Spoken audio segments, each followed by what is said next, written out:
नमस्कार मित्रांनो.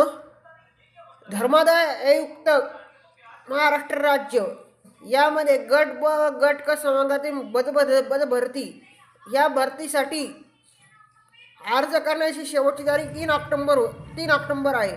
ज्या विद्यार्थ्यांनी हा फॉर्म भरलेला आहे त्या विद्यार्थ्यांसाठी मी एक आज तुम्हाला सांगणार आहे त्याचा अभ्यासक्रम आणि त्याच्यासाठी तुम्हाला किती टक्के पाहिजे, पास होण्यासाठी किती टक्के पाहिजे हे मी या व्हिडिओमधून सांगणार आहे. व्हिडिओ बघण्याआधी व्हिडिओला लाईक अँड सबस्क्राईब करा. चला तर धर्मादाय आयुक्तालय अभ्यासक्रम. आता धर्मादाय आयुक्त अभ्यासक्रमामध्ये कोणकोणते विषय आहे? मराठी, इंग्रजी, सामान्य ज्ञान आणि बुद्धिमत्ता.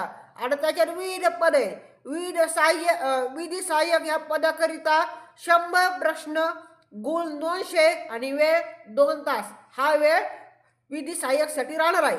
त्यानंतर निरीक्षक व वरिष्ठ लिपिक ह्या पदासाठी प्रश्न 100, गुण 200 आणि वेळ आहे 2 तास.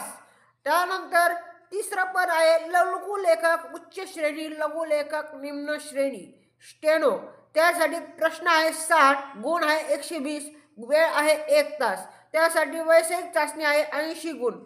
या सर्व पदासाठी 45% गुण प्राप्त करणे अनिवार्य आहे, तेव्हा तुम्ही कुठं क्वालिफाय होताल. ह्या आहे धर्मादाय आयुक्तालय अभ्यासक्रम. धन्यवाद.